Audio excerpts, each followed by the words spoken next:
Hello, welcome to another one of our chats. Today is quite special. I'm going to talk to you about this book, which is The Warrior Ethos by Steven Pressfield. It's not the last book he wrote, but the last one whose translation made it to Brazil. I'm not getting anything from the publisher, just so you know. I'm speaking as a fan of the work because I'd like to share with you the reflection from this book, which is the same reflection that runs through Pressfield's work as a whole. The matter of honor, virtue, and valor is really well emphasized here in what he calls the warrior's code of honor. Actually, this title in Portuguese doesn't exactly match the original title, which is the warrior ethos, meaning the code of ethics, the code of honor, not just for battle, but for life as well. So let's get to know a bit about this work. I think you're really going to like it. It's a small book with only 121 pages. But it brings a compilation of what he feels, what he thinks about this issue of the ethics of war. Considering that our life as a whole is a constant battle, both internal and external. And how do you go through all of this without losing your humanity? The matter of dignity and honor. One thing I've had the chance to tell you about this author, and recently I even had a conversation with him, a live session with him, which is something I still think, well, I must have dreamed it, it didn't really happen. Because I'm a big fan, he has 12 books, and I know a lot of them, although here in Brazil we have very few translated. We have Gates of Fire, The War of Art, which is out of print, and now The Warrior Ethos. We're really short on Pressfield titles in Portuguese. He was born in 1943, he's an American writer and screenwriter, and he has about 12 books, both fiction and nonfiction. And he really likes historical fiction, especially focused on great civilizations, great warriors, and this ethic of strength and valor that humans can have in the face of adversity. His wonderful masterpiece is Gates of Fire, which shows a completely unexpected aspect of the Battle of Thermopylae. And he also has a book, which was his first successful book, The Legend of Bagger Vance, which inspired the movie The Legend of Bagger Vance. For those who don't know, this book, which doesn't exist in Portuguese, Bagger Vance is actually a 20th century adaptation in the United States, the first half of the 20th century, of the Hindu Bhagavad Gita story. Bhagwan is nothing more. Bagger Vance is the Bhagwan who is Krishna, and the golfer who was the protagonist of the movie. In the movie, it's Matt Damon who plays that role, and Bhagwan was Will Smith. We'll see that the golfer is Randolph Juno, which is just an adapted name for Arjuna, the Indian warrior from the epic Bhagavad Gita. He does this in a very delicate way, with a lot of depth. This book is also beautiful and inspired a beautiful movie, which I invite those who don't know it to watch, called The Legend of Bagger Vance. But anyway, this new work of his is a compilation of many things. A compilation of what he talks about in Gates of Fire, war times, a bit of everything. I think you're really going to like it. I brought a few episodes, just so you can get a feel for the spirit of the book. He starts right at the book's prologue with a quote from Plutarch. By the way, Plutarch is quoted several times in the book with phrases he had about the Spartans. He had a great admiration for Thermopylae and what happened there. For those who don't know, at Thermopylae, 300 Spartans, along with over 3,000 allies, Thespians, and others, faced 2 million Persians. 2 million Persians led by commanders, with the aim of, in that narrow passage that was Thermopylae, holding back the Persians for 3 days. So that back there, the Greeks would have time to prepare and defeat the Persians, as indeed happened a year later. They held back the Persians, knowing they were going to die. They held them off long enough for Greece to defend itself. This amazing historical episode, he studies it deeply and builds a book around it, which is a must-read, Gates of Fire. But then he starts with this quote from Plutarch that says, "The Spartans don't ask how many the enemies are, but where they are." That's really beautiful, very suggestive, right? How many there are, how they're armed, I don't care. Where are they? And here we go. That was the spirit of the Spartans that Pressfield admires so much. The insight of a writer mature enough to know that the Spartans had their imperfections. Yes, all civilizations had them. There has never been a perfect civilization in history. Because we are human beings who are, as Plato said, a mix of one and the other, of light and shadow. But it's clear that in all these civilizations, there were great lessons to carry into the future. And what he shows us is exactly this aspect that was the light of Sparta, which was its code of honor. And how that was the guiding principle, it set the tone for that civilization, its bright aspect. So, be careful with morbidity. But Sparta had this, had that, had the other thing. All right, us too. We probably have more dark aspects than Sparta. So, let's learn, at least for today, at least in this moment, to look at the bright side that Pressfield shows us.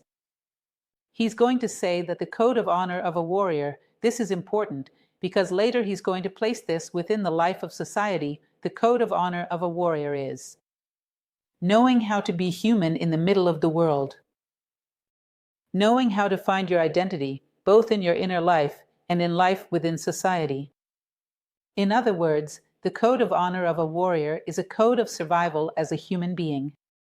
It serves both for times of peace, in quotes, because we're never really that at peace, and for times of actual war.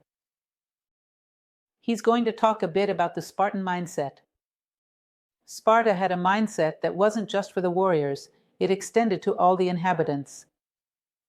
And many of these phrases, many of these episodes, we know historically.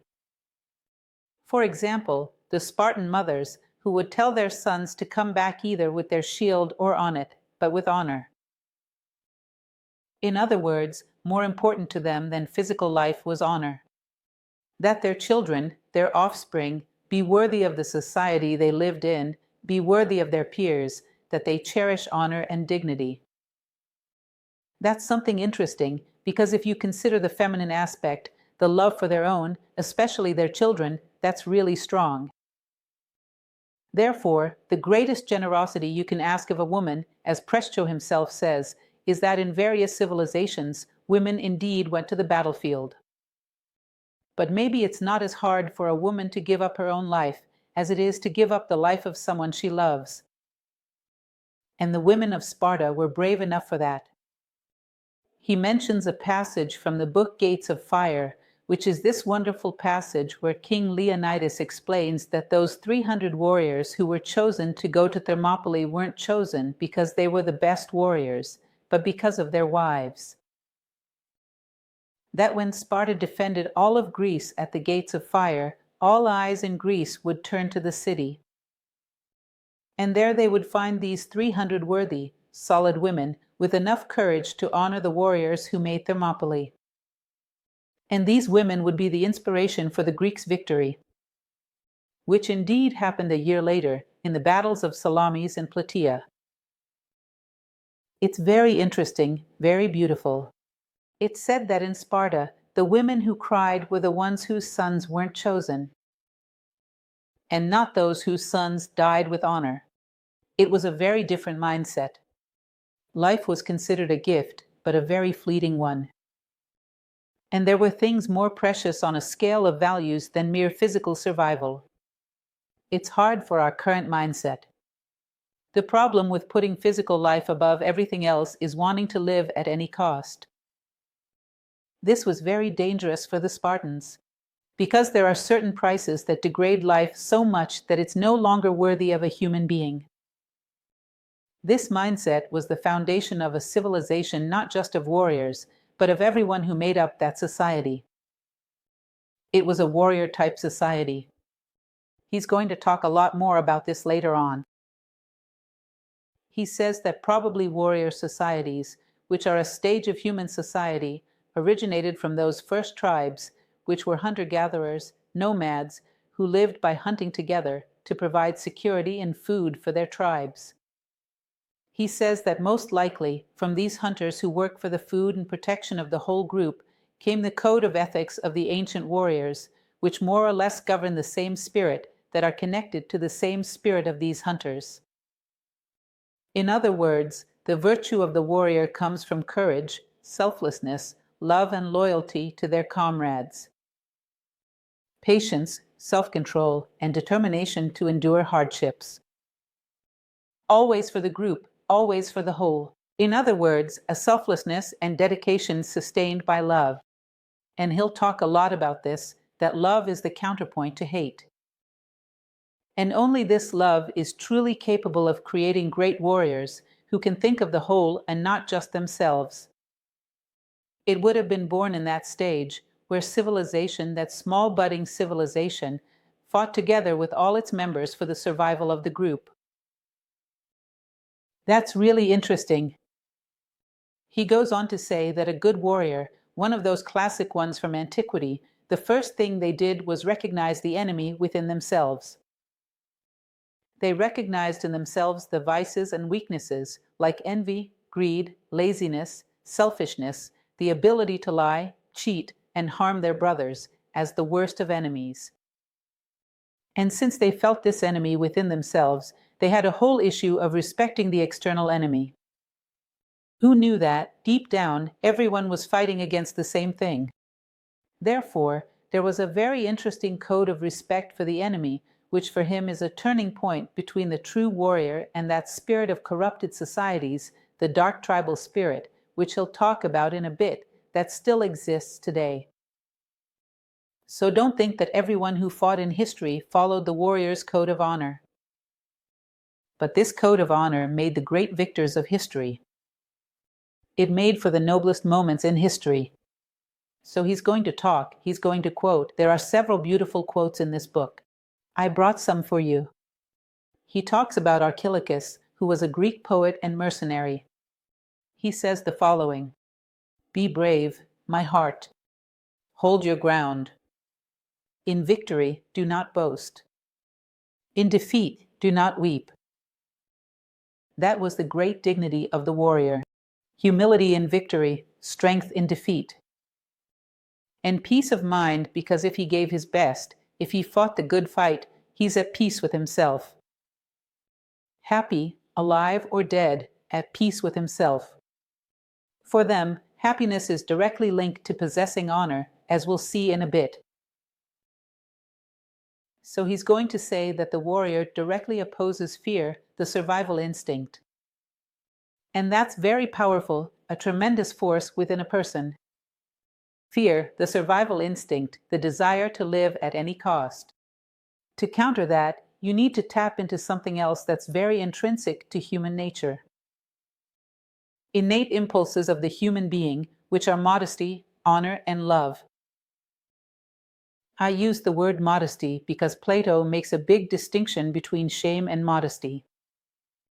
If you, for example, need to communicate something good, have an idea to share, a useful idea, and you don't do it because you're embarrassed to speak in public, that's shame.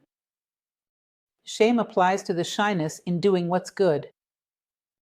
Now modesty, it's the modesty of doing what's wrong, what's shameful, what's unworthy.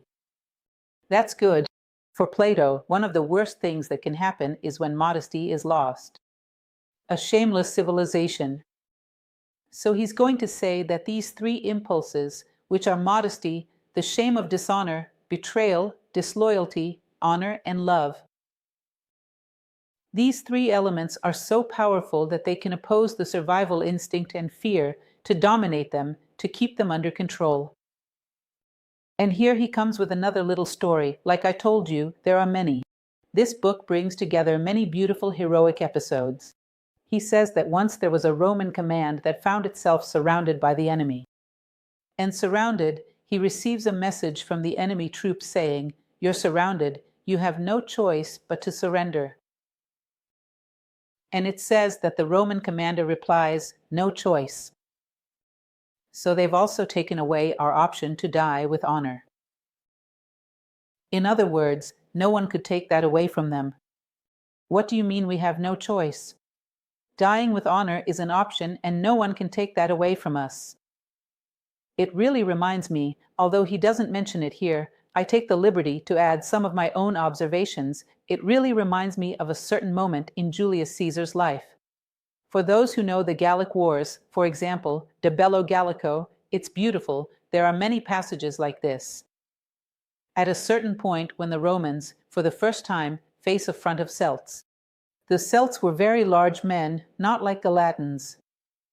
They were huge in stature and had a habit of violent warfare. They would go to the front lines screaming like madmen, blowing that horn, the Syrinx. And they would spike their hair, paint their bodies, and invite the warriors for a one-on-one fight. It was really terrifying to face a bunch of Celts for the first time. It says that when the Romans saw that, they wanted to retreat. The Roman front would go with the standards of Rome. It says that Julius Caesar sees the fear in his troops, and says, well, if you want to retreat, retreat on your own, but leave the symbols of Rome. That the symbols of Rome never retreat. And it says that he advances alone. And the warriors, of course, wake up and follow him. Motivated, awakened by the dignity of their leader.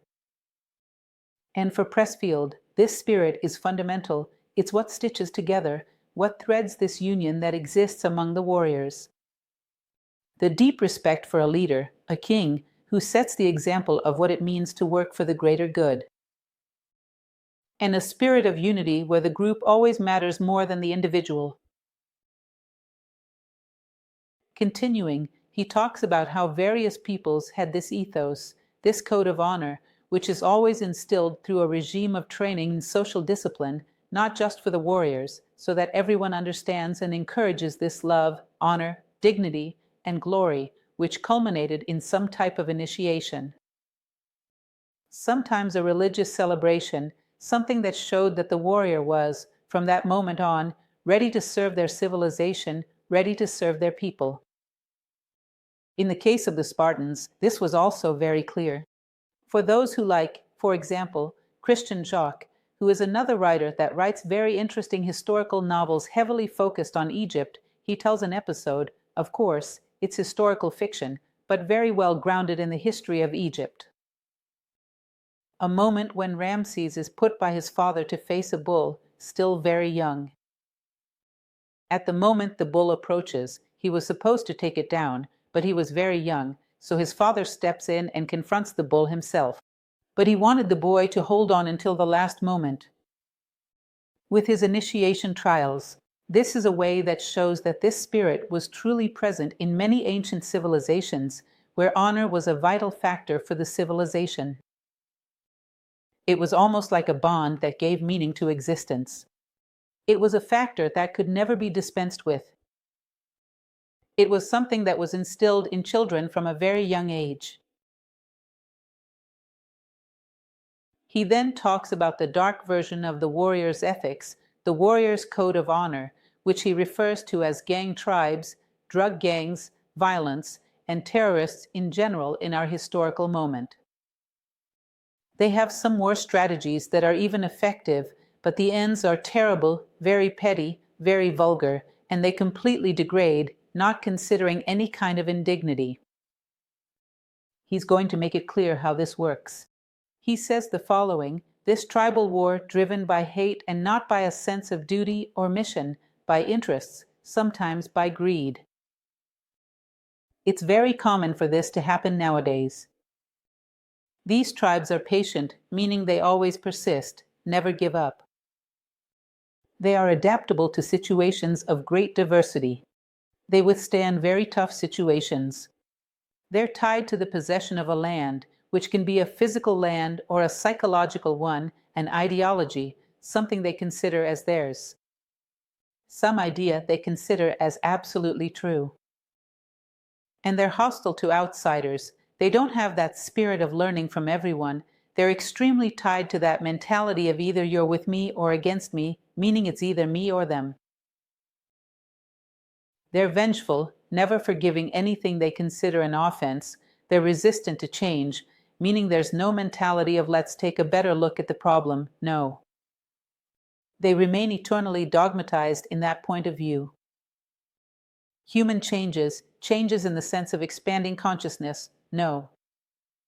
A frozen, static point of view that remains eternally the same.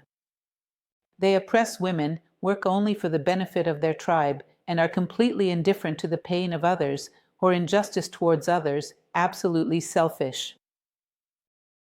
And they work with the dehumanization and demonization of the enemy. In other words, the enemy is something that isn't human. In fact, that's one of the dangers that exists in times of war.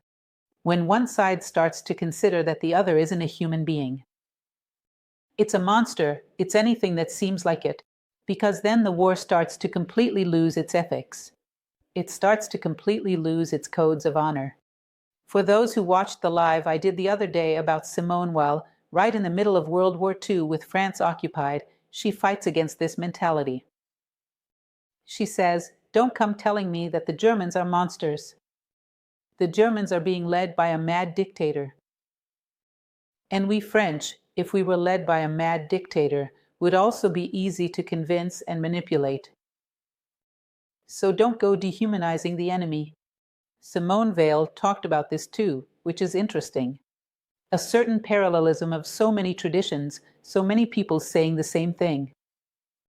So many people in history admire this warrior's code of ethics. Simone Weil enlists in the Spanish Civil War. Helena Blavatsky takes part in the war alongside Garibaldi. Sri Ram, who is also a wise man I really like, greatly admired Napoleon. In other words, many people appreciate this warrior's code of ethics. And we're going to see, from Pressfield's point of view, why this is so necessary. People want us to go to war. No, nobody wants you to go to war. In fact, they want you to get out of the war. But to get out of the war, you have to know the code of ethics. To get to the other side without dehumanizing yourself, because we're already at war. Constantly a war of passions, of hatreds. Eternally small tribes fighting and trying to prevail over each other. He goes on to say that the limited size of these fundamentalists, tribes, gangs, and terrorists is always a justification for them to resort to anything. We are outnumbered, or we have less military power. So, to defeat a bigger enemy, we have the right to use all weapons, the vilest ones you can imagine. In other words, we can attack schools full of kids, temples, we can kill civilians, anything goes, because we're at a disadvantage. And they suffer from a tremendous paranoia, a persecution mindset. Everything done anywhere in the world is aimed at them, aimed at opposing them, aimed at them, somehow trying to wipe them out, offend them, whatever it may be. As if they were the center of the world. All the movements in the world are to target them. This is the mindset of the tribe, the gang, a kind of slippery mentality that will use anything to achieve victory without any scruples, no sense of humanity. The enemy is not a human being, it's a monster that doesn't need to be, let's say, turned into an ally, it needs to be eliminated. He doesn't need to be turned into a friend, he needs to be eliminated, there's no room. You know that saying, this town ain't big enough for the both of us. That's the fundamentalist maxim. When in reality, we know that in this world, either we all fit in or no one does. The warrior's ethos, on the other hand, operates with a strong respect for the enemy, considers the enemy as a potential future friend, and considers that everyone is endowed with full humanity. Pressfield, at a certain point in the book, he knows a lot, studied a lot about, for example, Alexander's battles. And he says that when Alexander the Great reached India, most of his troops were no longer Macedonians, but former enemy armies who, once defeated, converted and started fighting alongside Alexander.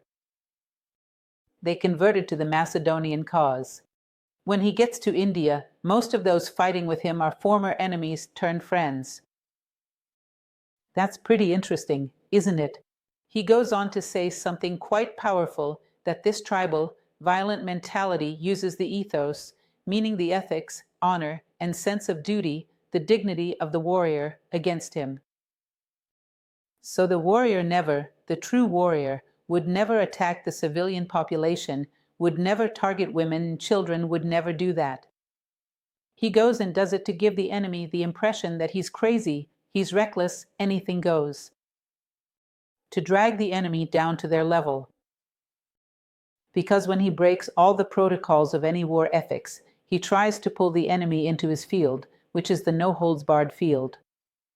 Because in that field he reigns supreme. Because he is truly capable of anything. He doesn't respect his own children, the women of his own culture, he respects nothing. In that field, he can do a lot. So he tries to cheapen the warrior's ethics. He'll say that this happens in urban guerrilla warfare, in terrorism, in gangs, groups, mafias, whatever it may be. This tribal mentality has nothing to do with the warrior's ethics. And indeed, anything goes. And indeed, anything is used. There's a really beautiful passage that I made sure to bring to you from Gates of Fire, which perfectly illustrates this treatment of the enemy that he discusses in the book. At the moment when the 300 Spartans, along with their allies, had almost all been defeated because they were betrayed, and the Persians managed to surround them, even though they were so few, maybe they would have held out much longer if they hadn't been betrayed. And this group that survived is surrounded by Xerxes' troops. Xerxes tries to negotiate a surrender, but Leonidas refuses, and at the last moment, Leonidas reviews his small troop that had survived, approaches one of his generals, Dionysus, and asks, "Those Persians, those warriors out there, do you hate them?" And Dionysus says, "Of course not. I see kind and noble faces, not a few, I think, who would be welcomed with pats on the back and laughter at any table of friends." And Leonidas laughs. He likes his general's response, but suddenly his expression turns sad. And he says, "I feel sorry for them. Mind you, it was a small group of men about to be slaughtered, surrounded by enemies." And Leonidas becomes sad and says, "I feel sorry for them." He says, pointing to the valiant enemies so close, "What wouldn't they give, at least the noblest among them, to stand here with us now?" In other words, there must be good warriors among them. What wouldn't they give to be with us now? To have this opportunity for a heroic moment, a moment of valor. He feels sorry for the warriors who were about to massacre him, for not having had this historical opportunity for honor and dignity. That's really interesting and shows a bit of that. It seems crazy to us. And it's crazy exactly because we've lost faith in ourselves as humanity. We don't understand things like that. We no longer understand a people whose values can be above their own physical survival. Because sometimes we can't even uphold our values below physical survival in today's society. Imagine those who place them above physical life. That seems incredible to us. He will say that the opposite of dishonor is dignity. In other words, incitement, honor, and dignity are the strongest weapons in a warrior's code. Therefore, from an early age, within a civilization like this, heroic and warrior-like, he is encouraged to have a strong love for dignity, self-respect, as the foundation of his stance in war. In other words, the main military training wasn't about how to handle weapons, but how to handle your own emotions, how to manage your own values, how to be worthy of them, be worthy of your brother, be worthy of the civilization you live in. In Thebes, Egypt, there was a saying that went, "Happy are those who live in Thebes, happy are those who die in Thebes." In other words, the glory of being a Theban is so great that worse than dying is being expelled from this city. In other words, this sense of glory, of belonging to a group of worthy men, and this being an absolute value above all others. Who understands this today? Who can even believe that humanity is capable of things like this? He will tell that Alexander, when he arrives in India, there are many stories about Alexander the Great. When he gets to India, his army was exhausted. He had been away from home for a long time. And some of them started to weaken, to rebel, wanting to go back home. At a certain point, when he senses this unrest among his troops, it's said that he strips down, stands before his warriors, and says, "These scars on my body were earned for you, my brothers." Only on the front of the body, meaning facing the enemy. He never turned his back on the enemy.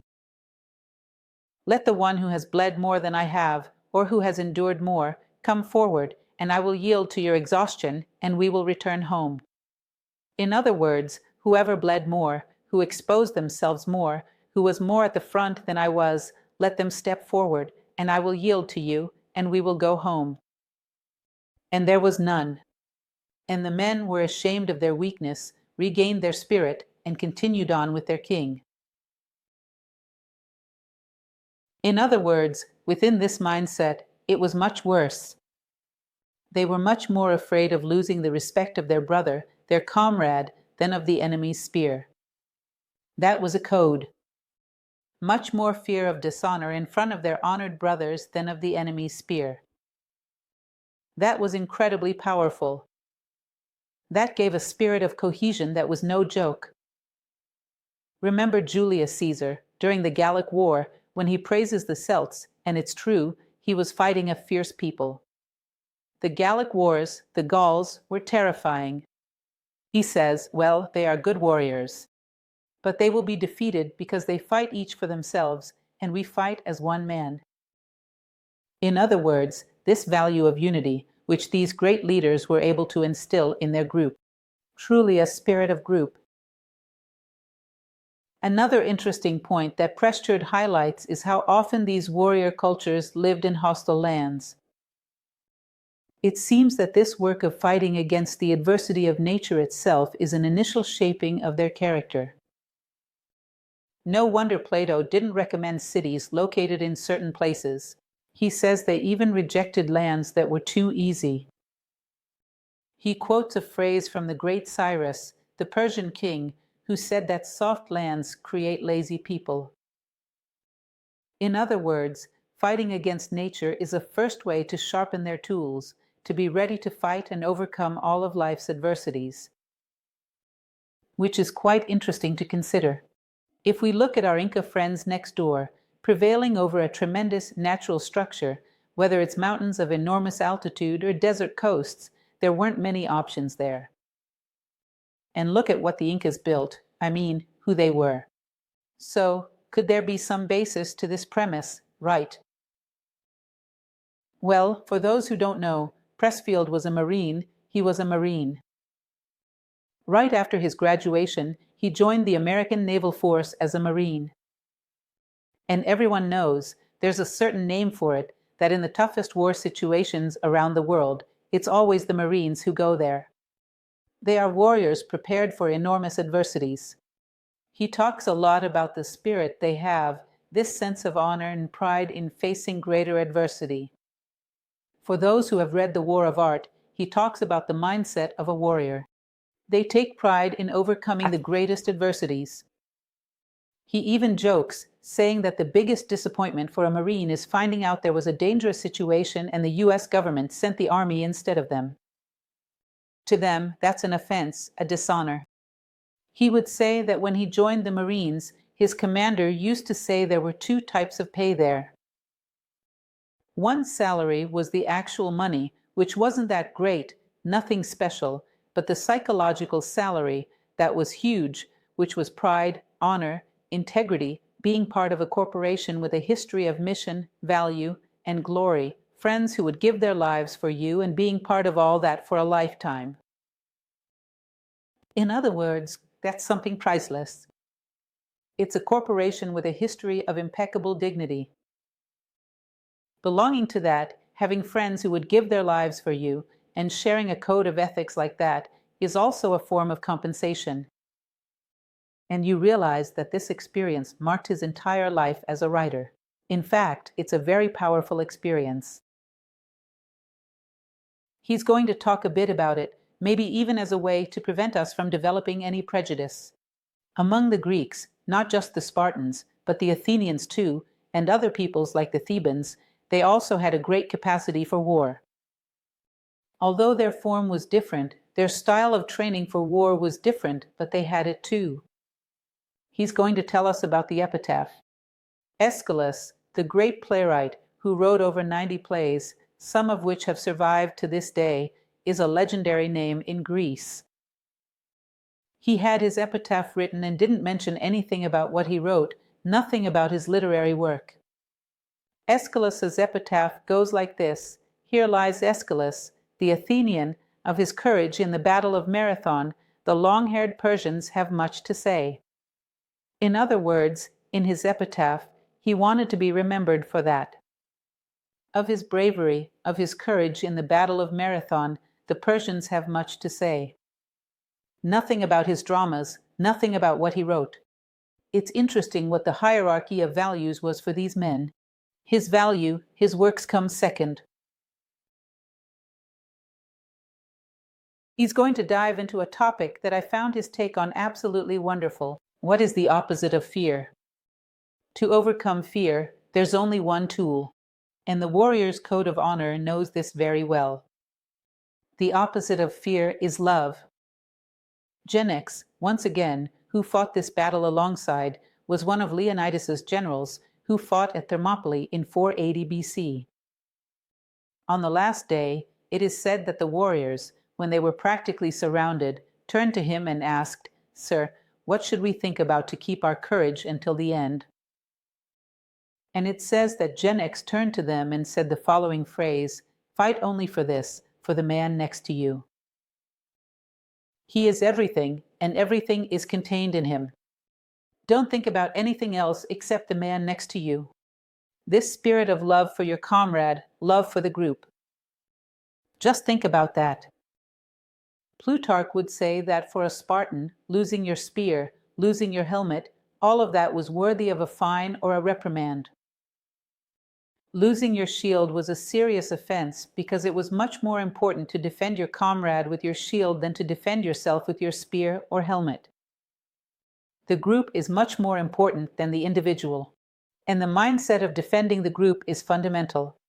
In other words, these bonds of love and loyalty, even in times of peace, like Lycurgus, for example, advocated for communal meals among the warriors, so that they would never lose that bond of familiarity, friendship, loyalty, and shared values. He used to say that the prayers of soldiers, not just the ancient ones, but even some elite units in our historical time, it's never, "Lord, spare me," but always is, "Lord, don't let me seem unworthy to my brothers.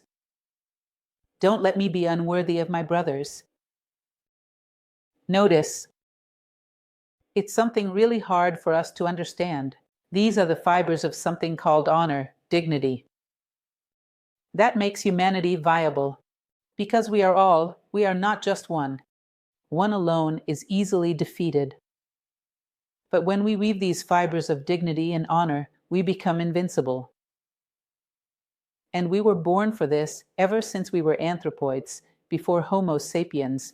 We already lived in communities. We already had the genes for this tendency to live as a group, but to be a group and not just a bunch of isolated individuals, just with you, but not connected.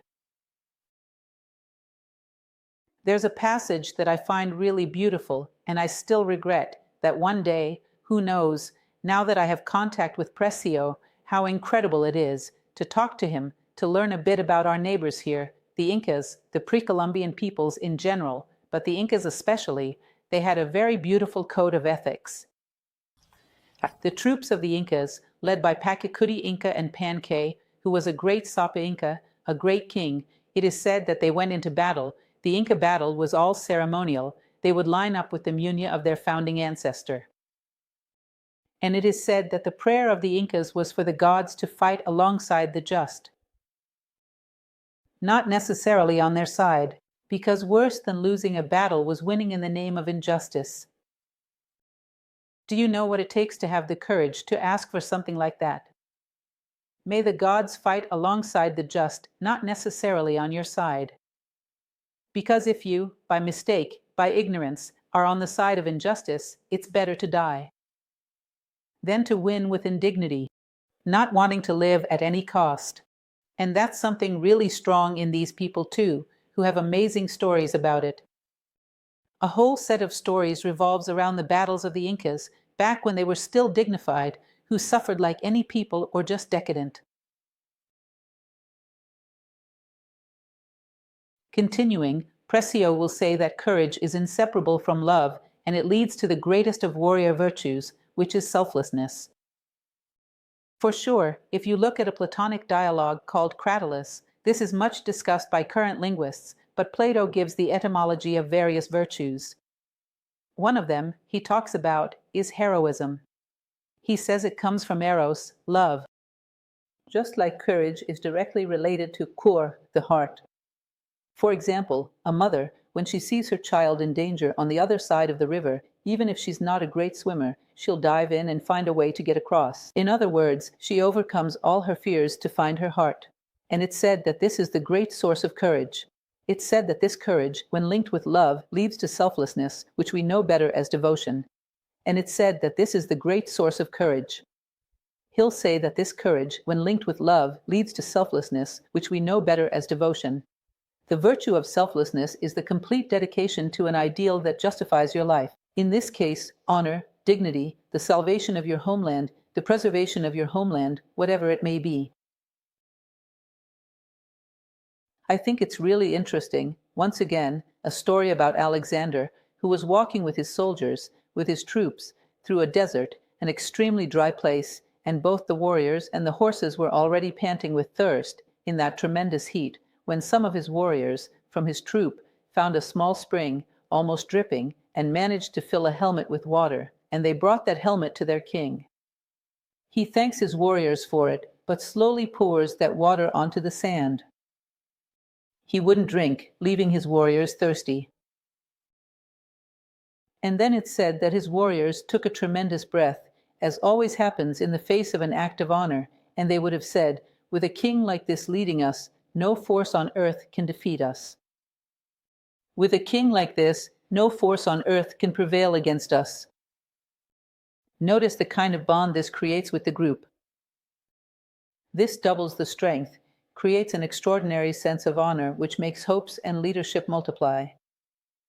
And he was very capable of creating that, and it wasn't an act, it was genuinely like that.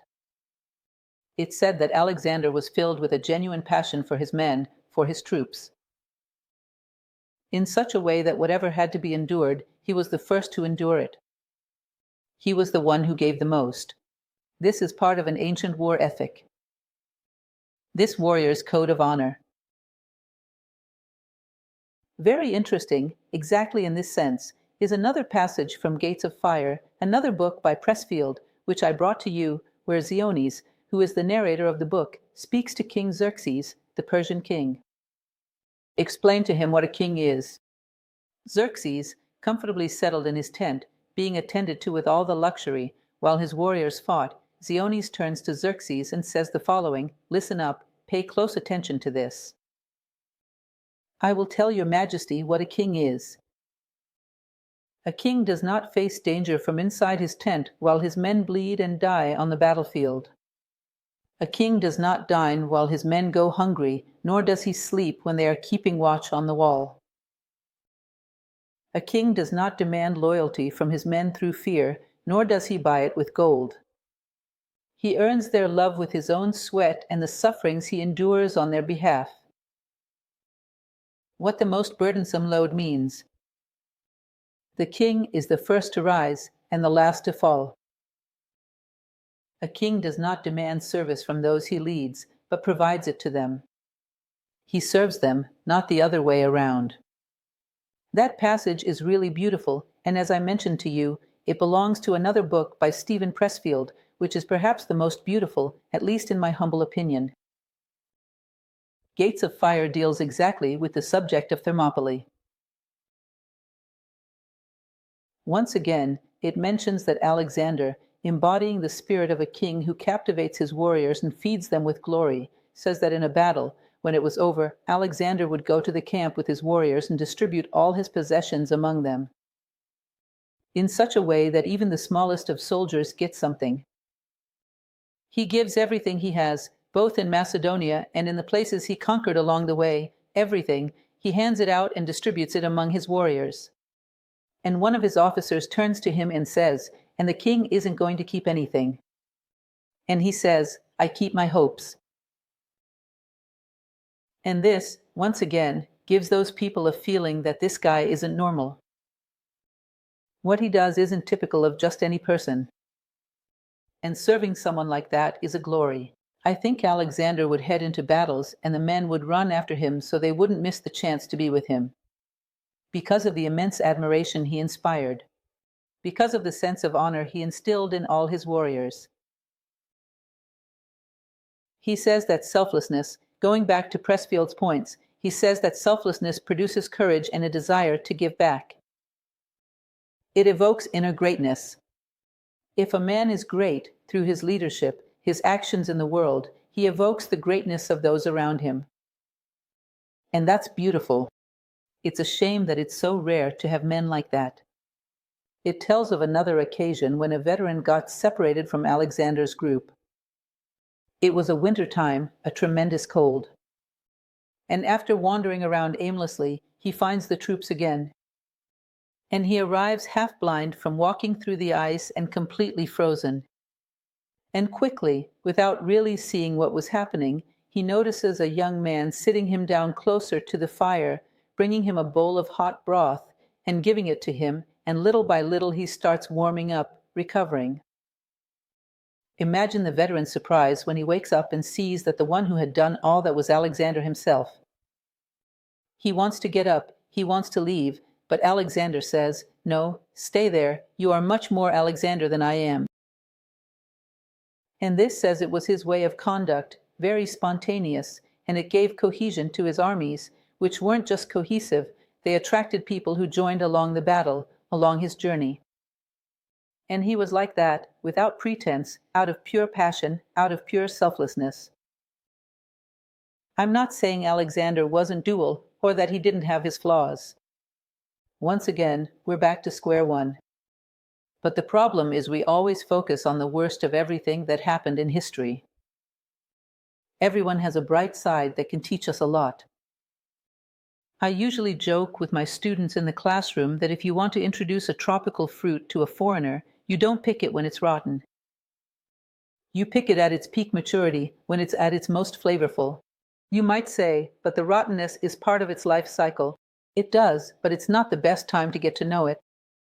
Offering a rotten fruit is morbid. Rottenness is part of the life cycle of all beings, but it's not the best time to get to know it. Therefore, there's light, there's glory, spread throughout history, for us to become the garbage collectors of history. And this morbidity is a current vice. Instead of picking the healthy food, we always rummage through the trash. Not just from history, but from our personal history. Sometimes from the lives of the people around us. When someone asks, "Do you know so-and-so?" You remember the flaws. That's a terrible habit. And it makes our work of building so much harder, of ourselves as human beings, and of a more humanistic society. He says that in ancient times, Pressfield insists that when a warrior was awarded for bravery, it was never because he killed a lot of people, but always for acts of loyalty and selflessness. It says that many times the commendations would start like this: "So-and-so, disregarding his own safety, without considering his own life, even though he was wounded several times and desperately needed to take care of himself, did such and such for the group." In other words, without considering his own needs, even though he was wounded, even though he was in trouble, he did such a thing for the group. That was the virtue that was valued. Selflessness was always guided by a goal. The group is more important than the individual. The interest of the whole is more important than the mere selfish interest of the part. There's a passage, once again, from the Gallic Wars, and this isn't from Prest's, this is mine, because it constantly reminds me, that says Julius Caesar, on one occasion, condemns one of his officers in the middle of battle for looting a corpse. The Celts often fought with gold necklaces, with ornaments. and one of those corpses would have been looted. And Caesar wouldn't allow that. Because he said that the body no longer belonged to us, it was no longer our enemy. The body belonged to the family. He allowed, at most, for the sword to be taken. And one of his officers looted the gold items from a corpse. And he sets up a court-martial right in the middle of the war. And people say, we can't condemn this officer because there are so few of us, we need him. And he would say, it's better to lose the war than to lose the spirit of Rome. Because if we lose the spirit of Rome, I no longer know what we're fighting for. In other words, this is spread out in many places, folks. In many moments of history, this was considered the true goal. It would be great if we could use our imagination without preconceptions. I reiterate to you my view on preconceptions. Preconceptions, to me, are those ready-made ideas you bought into without actually thinking them through. You didn't get to build your own concepts. So, it stayed at the pre-level. You just took the ready-made package from society. Prejudice is typical of someone who doesn't stop to think and create their own concepts. Look at these historical examples with fresh eyes. And try to understand what value was behind that, which today we see in such a prejudiced way. Continuing, he says that the most common phrase from generals, great generals, throughout history was, "Follow me." In other words, if the phrase was "follow me," it means he was at the front. He was at the front, setting the pace, giving direction, and even providing the spirit. He boosted the troops' morale, always thinking about how to advance as a group, constantly figuring out how to maneuver the group, minimize losses, and not give up on principles. Follow me and don't go. Follow me, I'll lead the way. He said that these warriors, throughout history, rarely considered killing as a sign of honor. No one was decorated for killing a lot of people. Killing was considered valuable when it was extremely necessary and when the opponent was on equal footing. They had as much ability to defend themselves as you did. He was aware of his presence. He was as armed as you were. Killing someone cowardly was dishonorable. In other words, killing in itself had no value. Now, if it's extremely necessary and done under equal conditions, giving the other the right to defend themselves, then yes, it can have value.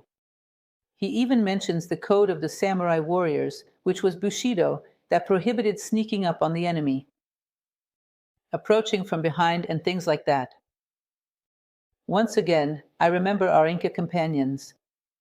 I really like this story. I've studied it a lot. There are many stories that we can never really tell if they actually happened, because it's a story not so explored by historians, but either way, it shows a great deal of dignity. It's said that at a certain point, the Spanish had already entered pre-Columbian America and had taken over almost everything. And when they managed to take over Cusco, which was the capital of the Incas left and formed a resistance in Vilcabamba, a region that took a long time to be discovered, actually. The resistance of Viticos was discovered very recently, where some of the Sapa Inca governors were fighting from. On one occasion, Pizarro supposedly sent an ambassador to try to negotiate the surrender of these Incas from the resistance. And he was received by one of those Sapa Incas, who obviously didn't negotiate any kind of surrender. It would be considered unworthy by them. When this ambassador was about to leave, he said, "Hey, since I'm here, let me ask you a question. When we arrived and started waging war with you, we Spaniards, our way of waging war must have been a surprise to you, Incas.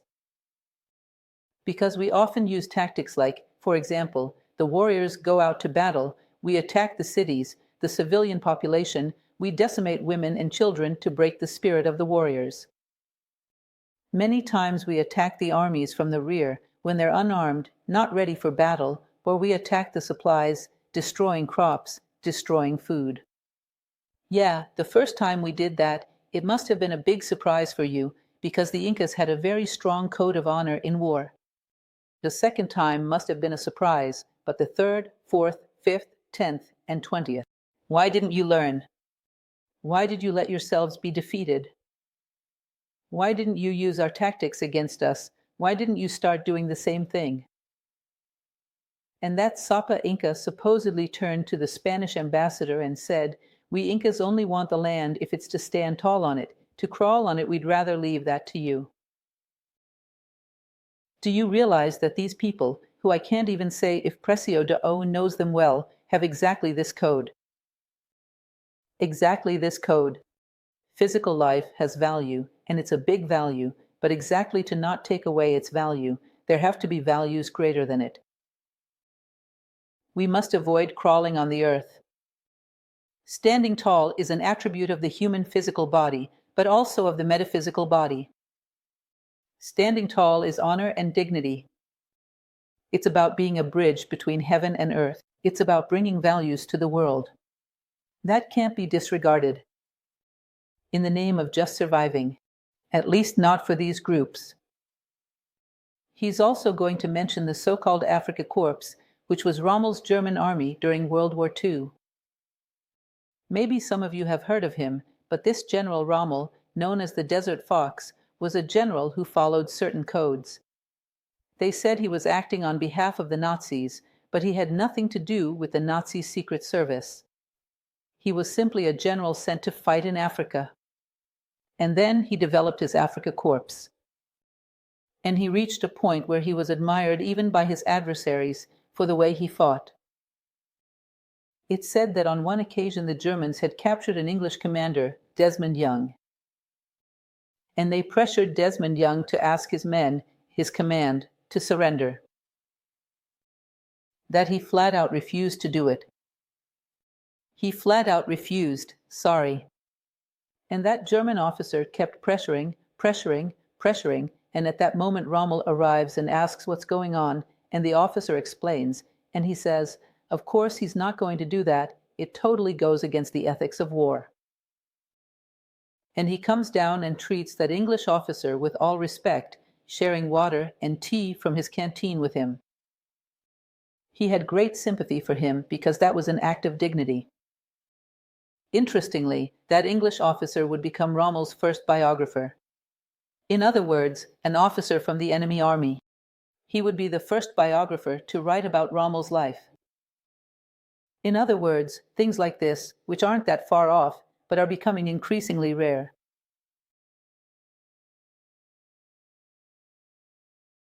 Another interesting thing he mentions, going back to the war between the Greeks and the Persians, which is like a soap opera with many episodes. We know that a year after the death of the 300 at Thermopylae, the Greeks were indeed able to defeat the Persians. They defeated them in 2 battles, which were at Salamis and Plataea, in 449 BC. Then it says that the Greek king, who at the time was Pausanias, arrives at Xerxes' tent, with Xerxes already dead. And then he asks them to prepare a banquet as they would for the king. And then the king's subjects rush to prepare a lavish banquet. And at the same time, he asks the warriors who cooked for the Spartan troops to prepare a regular meal like they did for the troops. Suddenly there was that lavish royal feast, so varied and wonderful, and next to it, that pig's blood stew that the Spartans ate during war. He looks at both things, brings his troops over to see, and bursts out laughing, saying, "How many miles did they march to steal our poverty?" That was a source of pride for them. Look how far they marched to steal this from us. Pig slop, we don't need any of that. How far they marched to steal our poverty, and they couldn't. So for them, that hardship, that limitation was a sense of honor. We don't need anything to be who we are.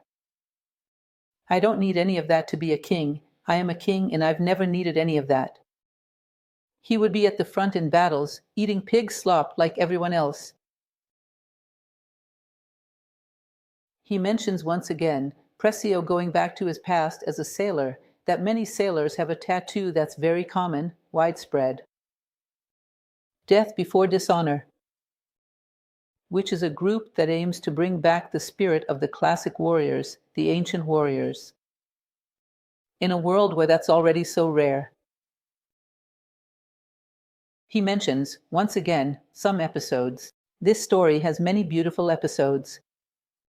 It's said that, at a certain moment, Cursed, during the Battle of Thermopylae, sends a message to Leonidas. Surrender your weapons.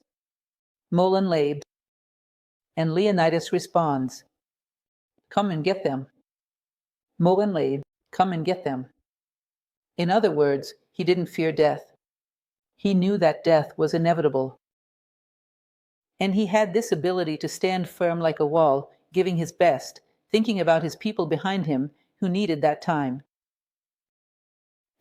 Imagine that maybe this historical moment is a big stage of a great Thermopylae.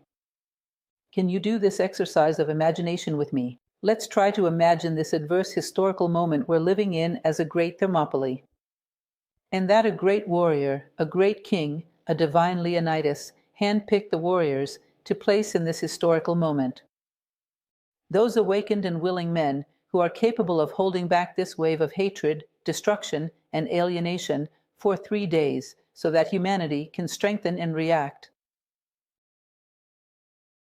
The men who are awake in a historical moment like this, filled with clarity and love for humanity, are like the 300 of Sparta, holding back the dark forces of hatred and destruction a bit so that humanity has time to regain clarity, strengthen itself, and fight against all of this.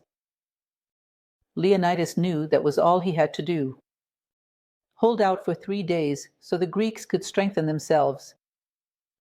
Have you ever stopped to think that maybe you're on the great Leonidas list?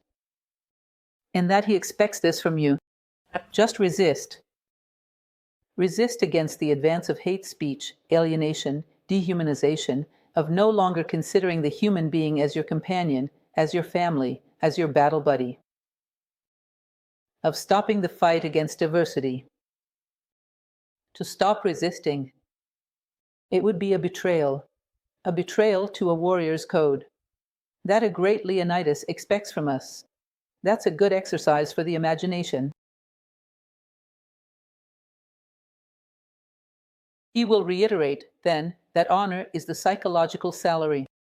And that pride, the healthy pride, is the possession of this honor. He concludes this logical connection by saying that happiness is the possession of an immaculate honor. True human happiness is exactly based on the possession of an immaculate honor. That story of being at peace with the heavens and earth, giving your best and leaving human footprints in the world. And all of this, according to him, and he's right, is anachronistic these days. It seems almost crazy, it seems bizarre, it seems outdated. Have we already surpassed all that? No. Technology has surpassed the chariots of the past. But the man who drives technology hasn't surpassed the man who drove the chariots. We are, if you can imagine, like 2 columns holding up a Greek pediment. One of these columns has grown disproportionately, and the other is tiny. In other words, science and technology have advanced a lot, and humanity, the process of human values, of building the human being, is way down there. It's clear that this pediment is going to slide. This pediment represents civilization, the artistic and moral values that humanity has gathered over time. All of this can collapse because the pediment is supported in a completely uneven way. We've grown a lot in one column, but not in the other. Maybe we've even regressed in the other. Our human aspect today is increasingly entering a precarious level. And worst of all, a tribal level. He used to say that the passion for surpassing your limits is what most ignites a warrior's heart. A passion for leaving here greater than when you came in. Surpassing limits, being more powerful, being more. This desire for power over oneself. To be able to turn the game around. To be able to fight and protect the comrade beside you. The idea of the shield, from Andrea, Courage in Greek. He talks about the sober humor which was very common among warriors in battle at Thermopylae too. He talks about a well-known moment when one of the Thespian allies goes far ahead because at a certain point only they see the Persians, and until then they imagine there are many of them. And the Thespian warrior goes ahead and sees the crowd of Persians coming. There were 2 million folks. And the 300 Spartans, along with their allies, were 4,000 men. There were 2 million. That's when this thespian comes and says, "Look, there are so many men that if they release their arrows will cover the sun." And it says that Dionysus replies, "Better, we'll fight in the shade." You realize he's not being ironic or making a joke. He always talks like us, "We will fight." What he's trying to say to his people, according to Pressfield A. I know we're going to go through tough times, folks, but we're in this together. We're clear-headed, aware, this is our duty, we're in this together. So, keep a cool head and let's give it our best. And he makes it lighter, doesn't give it a dramatic aspect, by dealing with it with a certain humor, even. Better, we'll fight in the shade. The 300 of Sparta, if anyone has ever had the chance to travel through this region, which today isn't a tourist spot, Thermopylae, the region of the hot gates, the gates of fire. There's still a plaque there and a huge statue of Leonidas. And a poem on that plaque, which is a poem by the great poet Simonides of CEOs, says the following: strangers passing by tell the Spartans that here we lie, loyal to their laws. That's really beautiful. Tell the Spartans, those who pass by here, that here we lie, loyal to their laws. And that's what they really wanted to be said. He's going to talk about a very delicate subject, almost wrapping up the story, which is about war veterans, those who return home after having fought a battle. Those who survive. He says, it's very common for people to say that these folks come back with trauma, with panic, with a bunch of problems. Sometimes that can happen, but sometimes the drama of a war veteran returning home isn't that. But it's the fact that he lives in a civilian society that has nothing to do with the warrior code of honor. It's very different from a Spartan returning to Sparta, where the everyday life of that entire civilization was in line with this code. Today, a man who returns to a civilian society will realize that his values can even lead to a certain exclusion from society, a certain fear, if not a certain disdain. His values are anachronistic, out of place. And it even happens that people become a bit suspicious of him, as if he were neurotic, unbalanced, something like that. He's going to talk about how the warrior's ability for cohesion, to work in a group, to dedicate himself to hard service, this loyalty to a sense of honor, shared sacrifice, resilience to adversity, selflessness, commitment, would be a tremendous value within society. Because society needs that. In times of peace, that's needed a lot too. But the society, the way we live, doesn't accommodate these values. Often, it doesn't even accept them. You can even talk about selflessness, loyalty, group spirit, but in reality, it doesn't live it. It doesn't have that mentality. It's a mentality of individualism, every man for himself, and the law of least effort. Therefore, this warrior often feels like an outsider. It's like he's a man without a homeland. His warrior homeland dissolves, and suddenly he's part of a group that doesn't share any of his values. That's really the trauma of coming home in our current times. He says that society, the everyday common life, is nothing more than a new battlefield. That self-control would fit in really well, actions guided by moral principles, not wanting to win at any cost. It's what they call the purity of the weapon. In other words, not using your defense for just anything, for a fit of rage, or whatever it may be. A man's moral lack of control makes it so he can't have anything that could be aggressive. Because you can't trust a man with anything that might make him aggressive. His moral lack of control is the worst weapon. In the hands of an uncontrolled man, anything, even a kitchen plate, becomes dangerous. So he says that these values would be very useful within society. They would perhaps be a rescue operation. He talks once again about Alexander, about his ability to bring people together around him, and how this warrior code is capable of creating that cohesion. It's a cohesion that doesn't exist in our society. Very rare, sometimes in small groups, but generally it's every man for himself. like a bunch of isolated cells that don't work for the body. And that condemns the body to death. It's impossible to work like this. This cohesion that nature took a very long cycle to build in our physical body. At this moment, we would need to have the ability to consciously build among the physical bodies of humanity, to achieve an organic whole, which the classic warrior ethics knows very well how to do.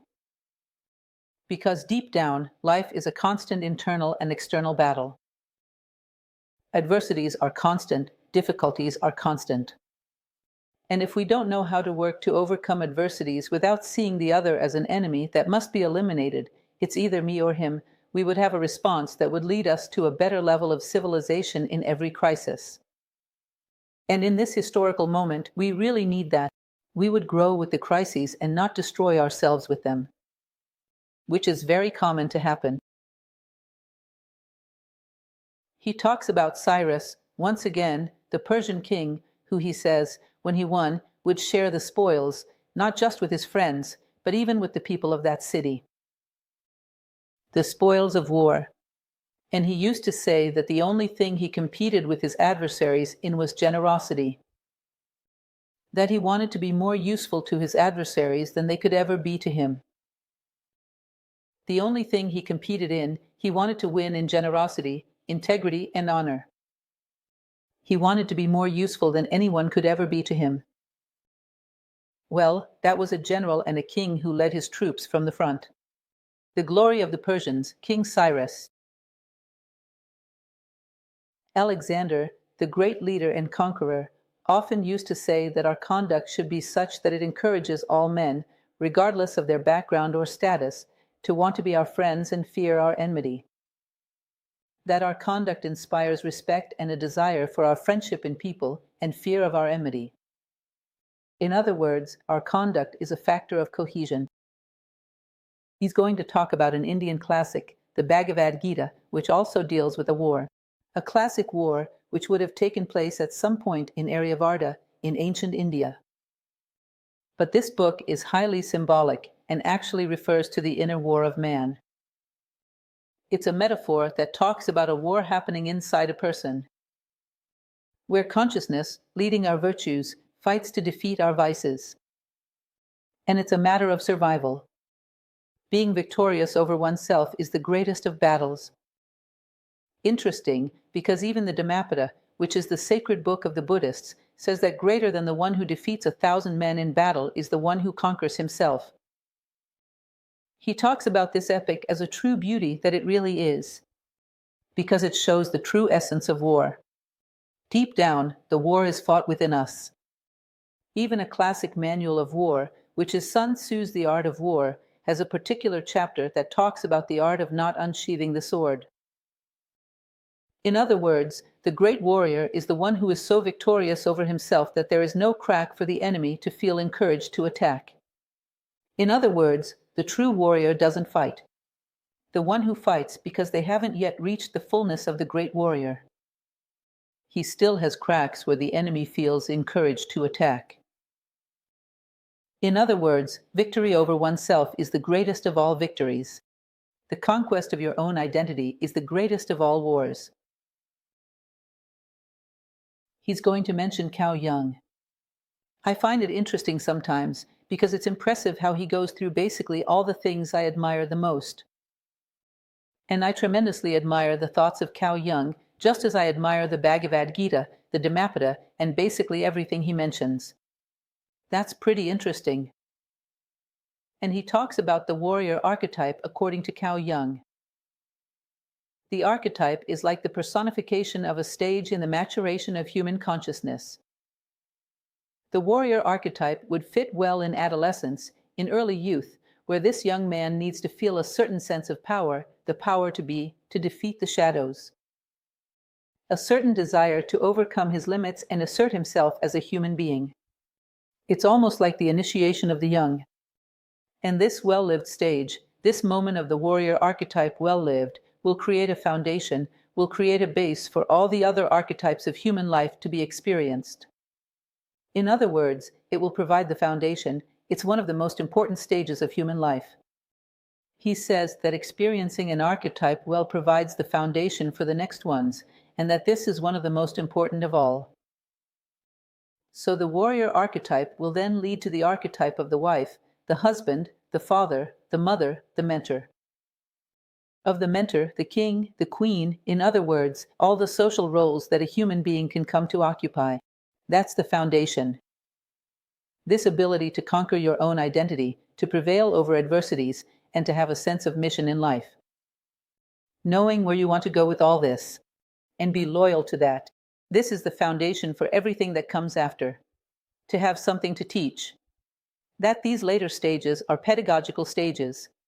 Having something to teach requires this consolidation of the warrior archetype.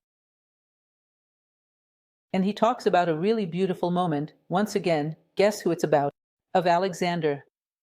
Where Alexander reaches India, he arrives at the banks of the Indus River, and there was a spot that was the only possible place to cross the horses, right at the banks of the Indus. But this bank was full of monks in meditation, of gymnosophists. And it was really hard to get those monks out of there. It says that his officers were moving those monks aside so the troops could pass. But there was one of them who refused to leave.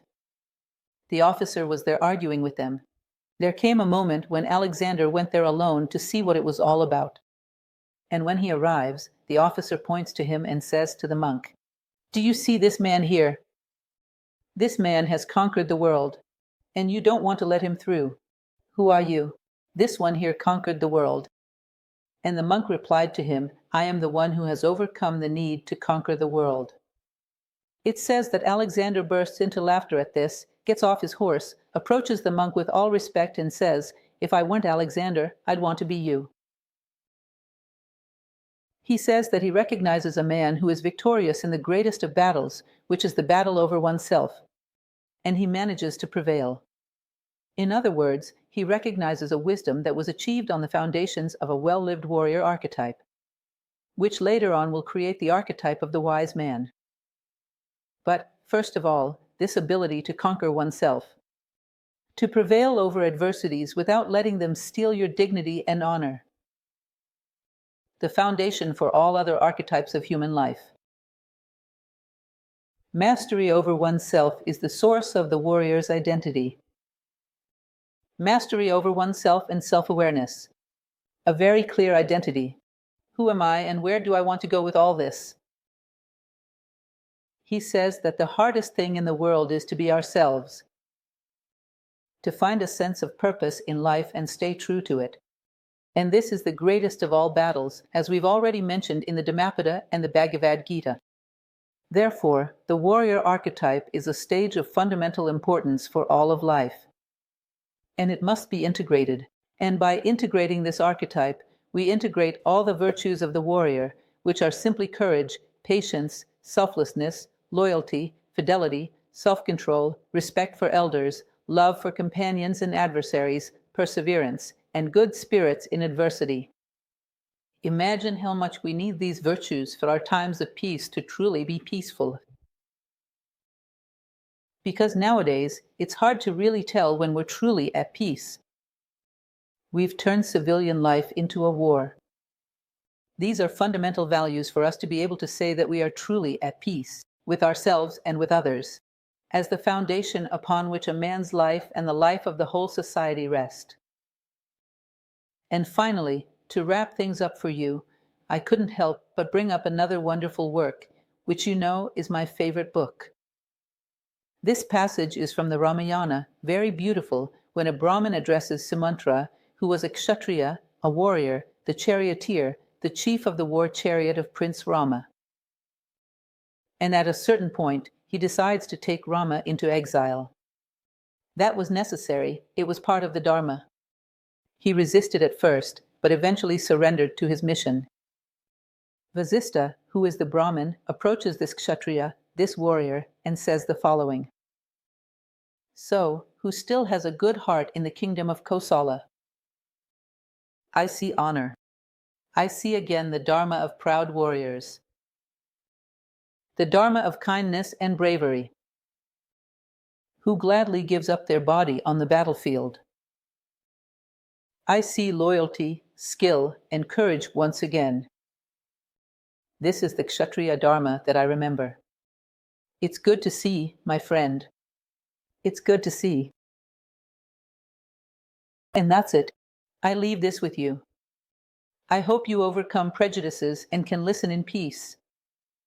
Because, in reality, the one who overcomes their inner war truly achieves peace. And we need more of that right now.